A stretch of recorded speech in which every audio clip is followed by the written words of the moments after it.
dan menyentuh tangganya ini seperti rasanya kasar dan bersisik. Serta suara desisan ular yang mengitari Mbak Nur di sekitar lokasi tersebut.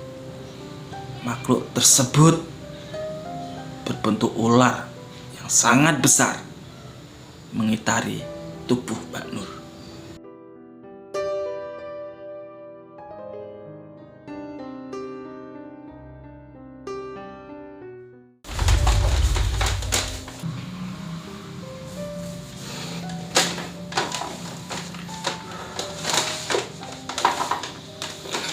Assalamualaikum warahmatullahi wabarakatuh.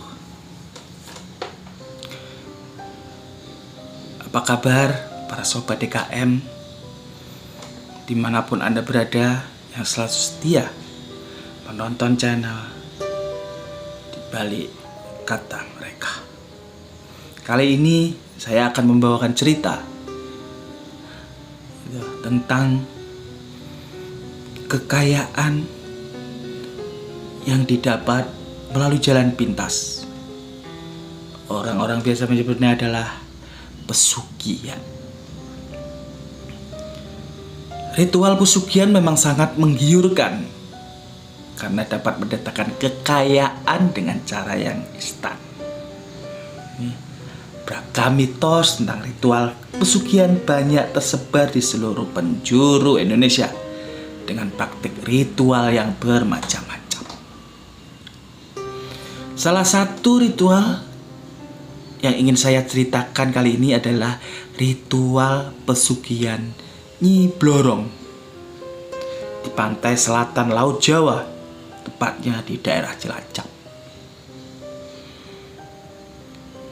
Desakan ekonomi membuat siapapun bisa tergiur dengan ritual pesugihan untuk mendapatkan kekayaan secara instan. Cerita ini merupakan cerita kisah nyata yang dialami oleh Mbak Nur. Jadi nama kami samarkan. Mbak Nur ini wanita asal Banjar. Karena tuntutan ekonomi, dia pun tergoda melakukan pesugihan Nyi Blorong. Saudaranya yang iba mengajak Mbak Nur untuk mengikuti pesugihan Nyi Blorong yang dilakukan di sebuah gua di daerah Cilacap. Sebenarnya Mbak Nur ini merasa ragu-ragu melakukan ritual pesugihan Nyi Blorong ini karena terus didesak oleh himpitan ekonomi, dan saudaranya pun selalu mengompori untuk mencari pesugihan di daerah Cilacap. Mbak Nur pun datang dan menemui si juru kunci. Lalu mereka bertanya-tanya apa saja persyaratan untuk melanjutkan ritual pesugihan tersebut. Sang juru kunci pun kembali bertanya kepada Mbak Nur, apakah Mbak Nur sudah siap batin, dan menegaskan resiko yang akan dia terima sebagai bentuk akibat dan tumbal yang akan dia alami. Mbak Nur pun tanpa berpikir panjang, dia pun menyetujui persyaratan yang dilakukan oleh sang juru kunci.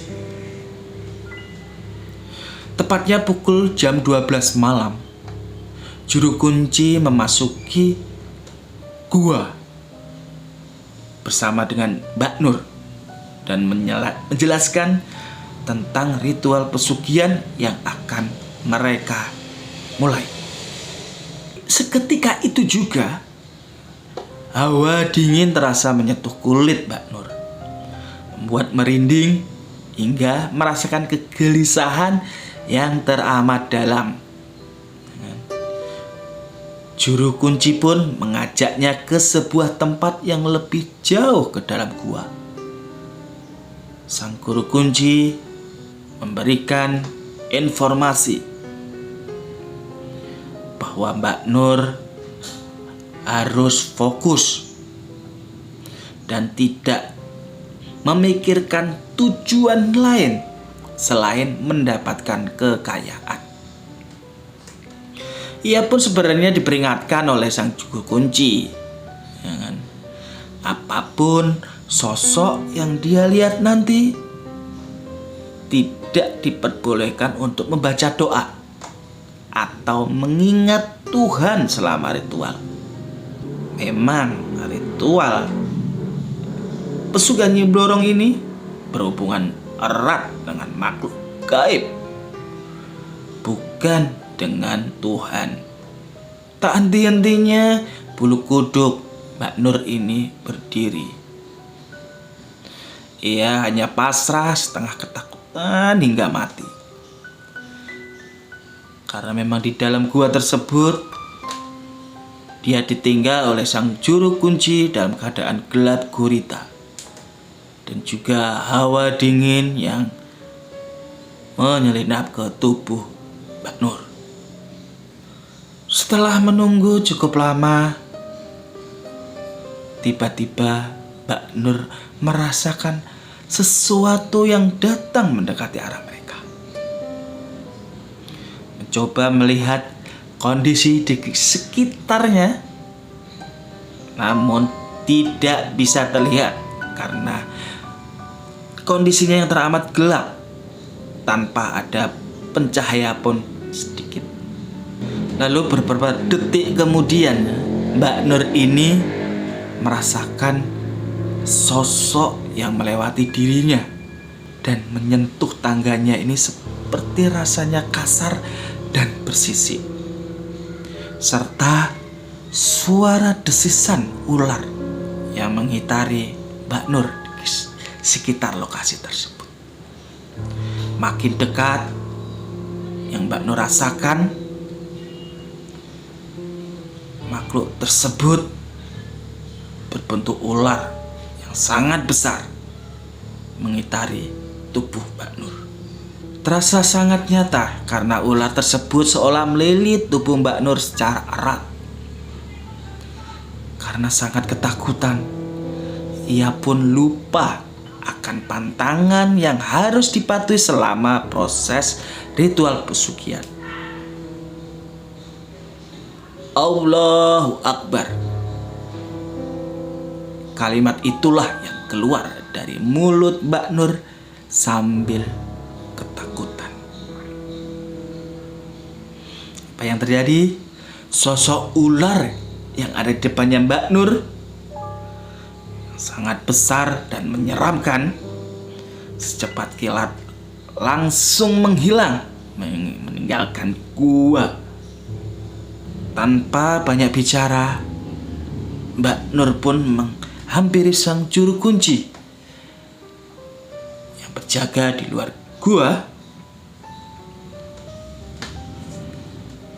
dan menjelaskan bahwa Mbak Nur tidak kuat menerima tantangan.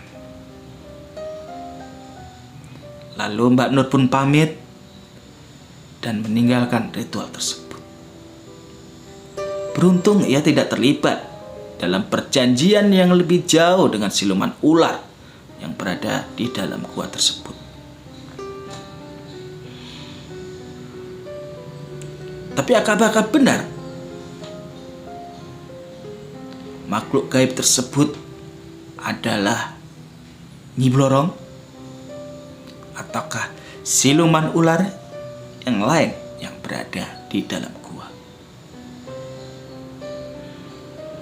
Akhirnya setelah kejadian tersebut, Mbak Nur bertobat dan tidak ingin melakukan jalan pintas demi mendapatkan kekayaannya secara instan. Ini adalah cerita tentang gagalnya melakukan ritual pesugihan karena memang pantangan yang dihadapi oleh pengamal pelaku pesugihan sangat berisiko untuk dirinya sendiri. Demikianlah cerita saya untuk Sobat DKM. Assalamualaikum warahmatullahi wabarakatuh.